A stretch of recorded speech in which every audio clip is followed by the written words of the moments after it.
Hello everybody and welcome back to Red Eagle Politics. Make sure you guys like this video down below and subscribe to the channel if you are new. So we're back. My voice is pretty much back. And Ron DeSantis has announced a run for president officially. And he did so in a Twitter space that was nothing short of a total disaster. And everybody understands that it was a disaster. It was a mistake. Even people out there who still support Ron DeSantis, if they do, can obviously look to this and understand that it was not the best move unless they are total hacks, of which there are many people. And those hacks tend to be delusional, and they live in an alternate reality. And the problem for Ron DeSantis is that so many of them are close to his campaign. They're the ones advising him. They're the ones that were delusional enough to say, hey, you got a shot against Donald Trump. Jump in this race. And he doesn't have a shot.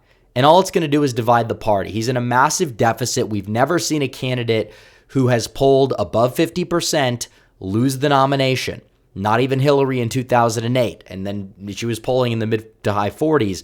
And then you had Obama, who was young and charismatic, and he brought a lot of things that were new to the table. DeSantis doesn't really have that X factor whatsoever, and that was kind of showcased yesterday. And nobody's really talking about this for some reason. It's not really out there in the media. You know, if you have somebody that's high profile announcing their run, oh, they actually have a chance, that's going to make headlines. And while it will make headlines, it doesn't seem as if it was making as many as we originally thought. He wasn't trending for very long. In fact, you had names like DeSanctimonious trending over Ron DeSantis's actual name. And it was just an all-out disaster.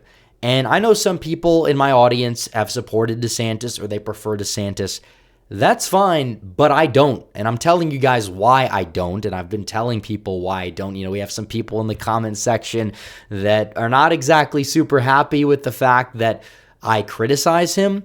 But this is a primary cycle. These are legitimate criticisms. And the bottom line is Donald Trump was the best president of our lifetimes. And there were flaws and, some bumpy roads along the way. Seems as if Donald Trump has rectified a lot of that with his 2024 campaign and messaging so far. Ron DeSantis is somebody who is the governor of Florida. Doesn't always translate well if you have statewide accomplishments to the national level. And he also has zero shot in a primary. There's no reason for him to run in the first place. He's going to suck up all that donor money that could be used in the general election. And the goalposts have been moving. Oh, DeSantis is going to run away with the nomination after the midterms were underwhelming for Republicans. Didn't work. Oh, he's going to get a massive post-announcement bump, which again, we'll see what happens there, but he continues to lose ground in every poll. He had a good poll come out for him today from Marquette, but that same poll had him beating Trump by like 30 points in a head-to-head in January. And then when all candidates are polled, he's still polling at, 25%? So he has zero chance. And can he even win a general election at this point? If he's going to be this incompetent running his campaign and the people around him are going to be this incompetent, I don't believe he's electable at all. I mean, the guy gets in the Twitter space. He's relatively just boring when he actually does talk. But even then, it took 30 minutes for the space to get started. They kept trying to have him join. It was supposed to start at 6. It ended up starting at 6:30, and I believe it didn't even last an hour. And it's like, why announce on Twitter? Why? Like, you might say, well, if DeSantis needs to, somehow get out there and win, well, he needs to be out of the box and unique. And while that may be true because he's down by so many points, you're going to have to, throw a Hail Mary up your sleeve if you actually want to go out there and win. You know what? You're going to have to actually just bring something to the table that actually works. And this was a gamble that obviously didn't even draw that many people in there. And obviously it broke Twitter Spaces, but Elon Musk talking to BBC, that had more people. Elon Musk named the Twitter Space Ready to Launch, and Elon was just in there. And then you had, 600,000 people try to join it. And then when DeSantis actually starts talking and the space starts working, he doesn't even top 300,000. The space with Tim Scott, or the space with, I believe, RFK Jr. I think the Tim Scott one didn't do as well, but it got almost as many. I think the one with RFK Jr. may have even gotten more. And look at how those candidates are polling. So it doesn't really add up to votes. I mean, I was in that space. A lot of Trump people were in that space as well. And having that many people there to witness an optics disaster is not a good look for your campaign. Make no mistake. Like, couldn't he just do a rally like a normal candidate? I mean, I know he's not going to draw like a Trump size crowd size. We know that. But I mean, you could easily, even if you do have to do the whole pay people to go thing, you could fill up a high school gymnasium in Florida. Like, absolutely. Nikki Haley can get people to do an announcement rally. Like, why are you doing rallies like this? This is just incompetency. Like, even if you are objective and you support Ron DeSantis for whatever reason, I don't think you should at this point, for various reasons, which we'll talk about in the coming weeks and months and have talked about before. But it's like, you have to understand this is not a good idea. There is zero justification for this whatsoever. It was an utter disaster. And it's like, even if you want to say, well, he broke the internet because there were so many people in there, which again, I think there have been bigger Twitter spaces before. But it's like, even if that's the case, let's say it is, like, you should already plan beforehand to get the bandwidth, make sure that you're going to have everybody there so they can listen to what you're saying. And then let's get to what he was saying, because obviously he did eventually talk. The crowd was smaller than it initially was. He got in there. He was talking, and it was very scripted. And obviously you're going to have scripts for speeches and things like that, but you don't need it to sound like it's scripted. You know, sometimes Trump will have a teleprompter at his rallies. Well, not really all of his rallies, but, you know, he kind of has an outline and he goes off of that. And he's very good. He can, you know, draw the crowd in, whether people like Trump or not. Like, everybody can admit that Donald Trump has the pulse on his base and is at least at a minimum charismatic to them. Ron DeSantis is not charismatic. It was very scripted. It was very boring. Sounded like he's reading off a note card. And even then, he only took questions from pro-DeSantis people that were in there, that went in there, they were praising DeSantis, they were praising Elon Musk. It was just like a self-filleting session. And I don't think that draws voters in, because he's far behind right now. He's going to need to draw people in, and you might say he has time, and technically there is, 7-8 months between now and the Iowa caucus. That's true. But I mean, beyond that point, he's going to have to act fast because he's falling. Trump is out there going on CNN, and then he shoots up in the polls. And we haven't seen like a ridiculous amount of polling since then, or since the DeSantis announcement, but not a lot of people even saw this to move the needle. I mean, let's be real. He might go on like Fox News afterwards, but that was it. There's no like highlights there. You look at a Trump speech, there's so many highlights you could highlight. Whether you like Trump or not, you can admit that. DeSantis goes there, he talks about woke, uses the word woke a bunch of times. And even though, like, obviously we oppose the wokeness, the woke mind virus, we oppose woke capitalism, we oppose woke indoctrination in schools, it's like he's just overusing the term to the point where it just makes him look like a one-trick pony. And keep in mind, Donald Trump was the one who brought the CRT conversation to the table back with the 1776 Commission.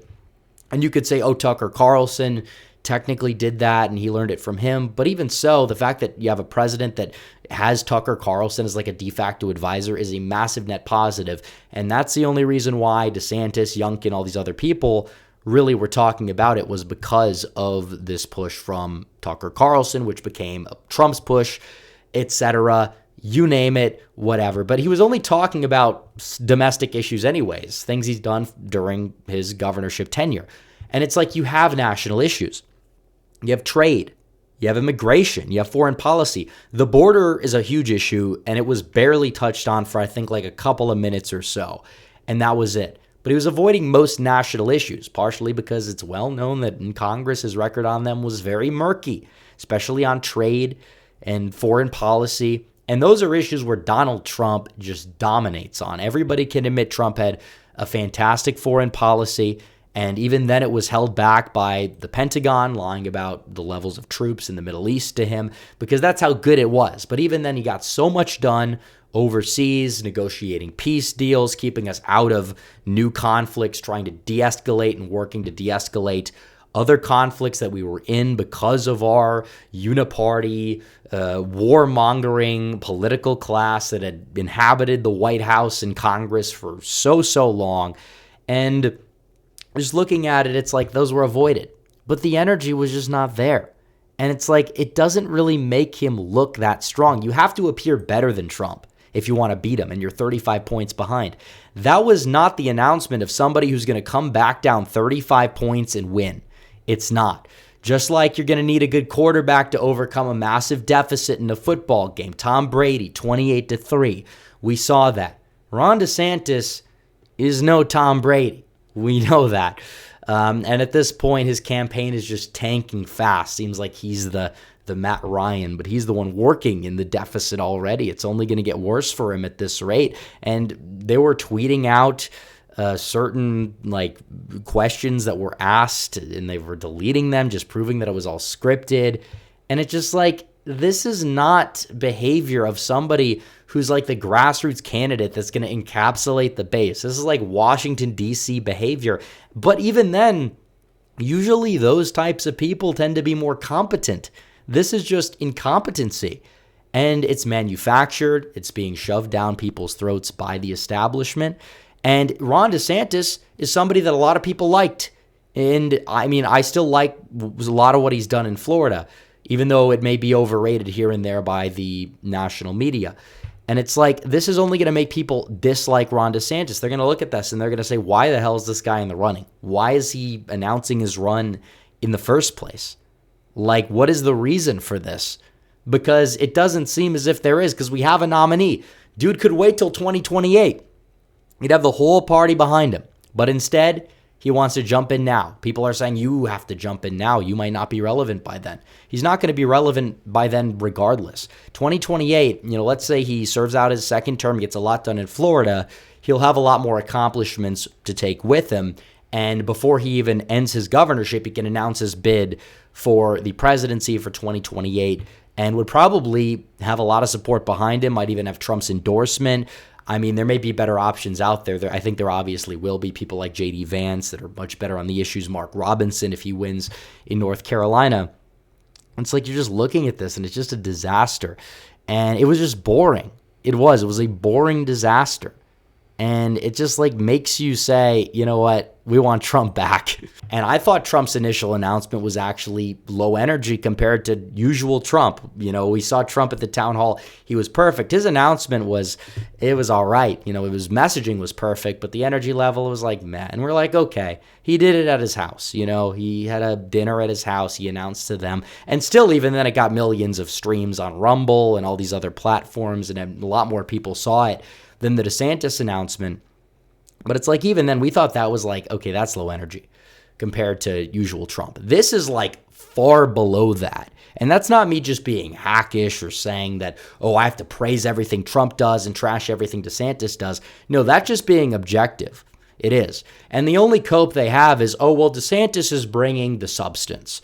And it's like, you have to be intellectual and care about substance. And it's like, okay, but even then, the average Republican primary voter is somebody who likely doesn't have a college education and is just your average, everyday American, the backbone of this country, may work in a factory, may work a blue-collar job. And you do have your country club Republicans, even though they're shrinking in number, and you have your upper middle-class Republicans. But even then, they care a lot more about just the main national issues, and they want somebody to stand up for them. And just getting into Twitter space and rambling about stuff that a lot of people is just going to put them to sleep. That's not something that's going to win you a primary or a national election. You have to speak to the common man.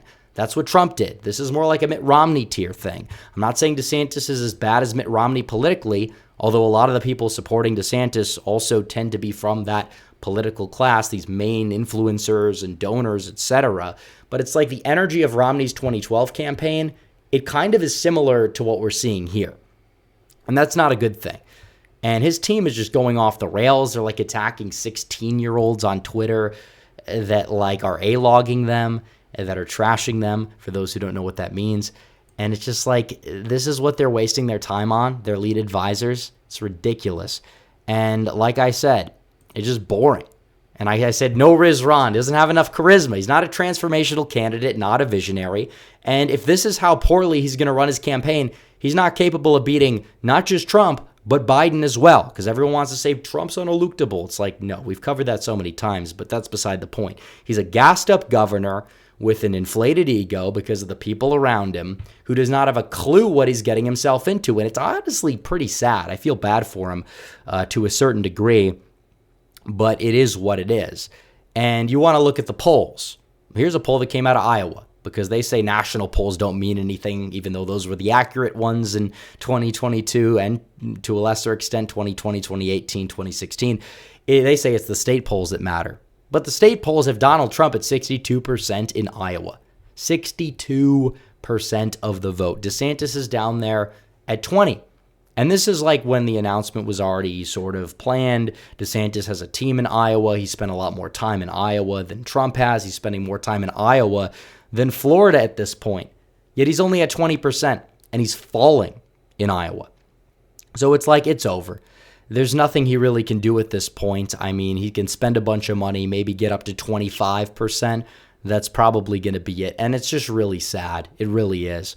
I mean, the fact that they think that this guy's going to be able to go out there, overcome this deficit, and beat Trump when his campaign is, especially when his campaign is being this poorly run. And you talk about low drama, and this is from the Politico article, but this is the tagline that's actually correct here. He portrays himself as a low drama alternative to Trump, yet his launch was just a disaster. It was like the 2020 Iowa caucus, but in political announcement form. And I just don't know what his angle is here. I don't know why he's even running. He's just making a lot of enemies for no reason. And he has no business being in this race. And that's pretty much it. I mean, we'll talk about this more. We'll do a live stream pretty soon, because it's just insanity to me that people around him really think this is a good idea. They're so desperate to get rid of Trump. That's all this is. That they want to run a guy with zero shot at victory, gas him up, make him seem like, oh, he's a warrior. He's like this strong leader. Yet he stumbles his way through his words in a scripted Twitter space presidential announcement. Doesn't have to show his face. Doesn't have to exactly do really anything other than read a piece of paper right in front of him behind his computer screen. And even then, they can't even get it to work. And it's going to be a disaster. Trump's going to steamroll him. DeSantis has no business in this race. And that's the video. So anyways, guys, thanks for watching this video. Like this video down below. Comment down below. Subscribe to the channel. Hit the bell for notifications so you never miss another video. Follow me on social media. The links are all in the description down below.